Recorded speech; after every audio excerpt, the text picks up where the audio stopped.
Un autre phénomène, c'est évidemment l'usage du pont et comment on entretient également ces ponts. On en a parlé d'ailleurs dans un entretien précédent avec Monsieur Tridon au niveau du stress, où donc il nous a largement évoqué la difficulté aujourd'hui d'entretenir tous nos 250 000 ponts en France.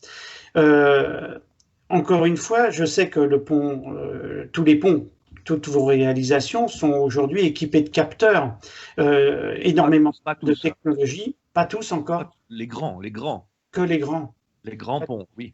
Et là encore, c'est pour, je dirais, enregistrer toutes les mécaniques qui peuvent engendrer donc des distorsions. Je sais pas, je ne suis pas spécialiste bien évidemment, mais c'est un enregistrement d'autres forces au niveau de l'usage du pont, je pense.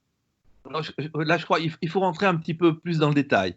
Ah, Quand on fait pour les grands ponts, je pense au pont de Normandie, au viaduc de Millau, au pont du Bosphore, vous avez deux choses à faire. Il y a deux choses. Il y a d'une part des mesures et des enregistrements qui sont faits pour l'exploitation quotidienne. Bon, il faut savoir quelle est la température de la chaussée en hiver pour qu'on détecte l'arrivée du verglas. Il faut qu'on ait tout un système de surveillance pour voir s'il y a, par exemple, un accident sur l'ouvrage. Donc, ça, je dirais que c'est de la gestion au jour le jour qui va intéresser les ouvrages qui bénéficient d'une équipe permanente. Il est bien évident qu'on ne va pas avoir une équipe permanente partout. On l'a que sur les très grands ponts. Et là, vous avez forcément, que ce soit à Millau, que ce soit au pont de Normandie, vous avez des gens en permanence.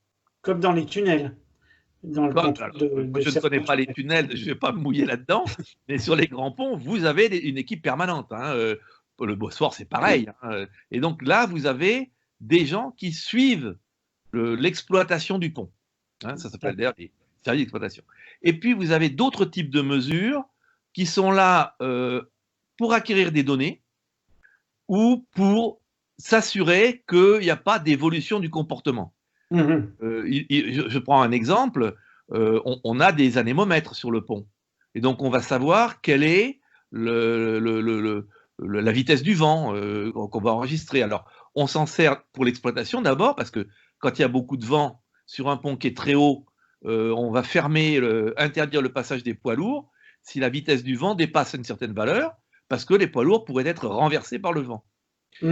Mais par contre, on a aussi cela pour savoir ce qui peut s'être passé. Par exemple, quand il y a eu la grande tempête fin 99, là, vers le 1er janvier, je sais par exemple que la vitesse du vent au sommet des pylônes du pont de Normandie a dû atteindre 140 km/h. Ce qui n'est pas énorme d'ailleurs, hein. Le pont, il est capable de résister à beaucoup plus que ça. Et donc, on a ces données. Et on a également aujourd'hui de plus en plus d'enregistrements qui permettent par exemple, de voir quelles sont les vibrations, les accélérations que subit l'ouvrage pendant ces tempêtes. Alors, on va pas regarder ça en permanence parce que ça n'aurait aucun intérêt de le regarder quand il y a du vent ordinaire, si j'ai ainsi m'exprimer. Mais quand vous avez une tempête, on est capable d'aller récupérer des données et de voir si le pont a réagi comme on le pense.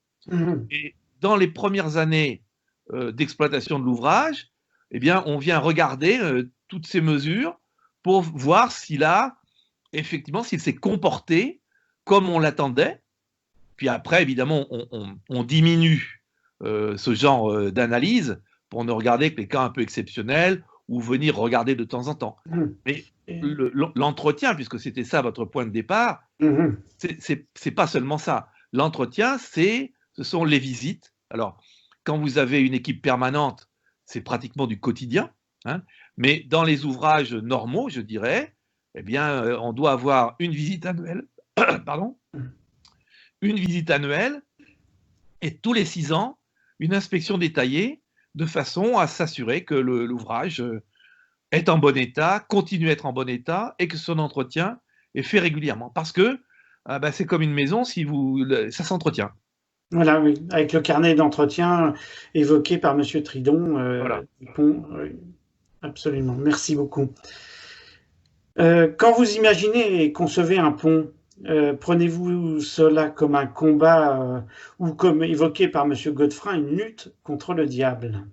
Alors d'abord, je vous rappelle qu'il y a une pièce de Jean-Paul Sartre qui s'appelle Le diable et le bon Dieu, et donc il y a pas que le diable dans l'affaire. Non, ce n'est pas ça. Je dirais que quand je démarre un projet, je n'ai qu'une seule ambition, c'est de réussir un ouvrage qui réponde aux besoins, l'utilitas de Vitruve, hein, Mmh. qui tienne debout et qui soit vraiment très élégant et qui respecte son site. Parce que ça, c'est vraiment important.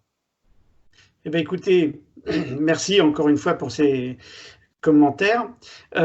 Pour vous, qu'est-ce que peut évoquer l'expression couper les ponts?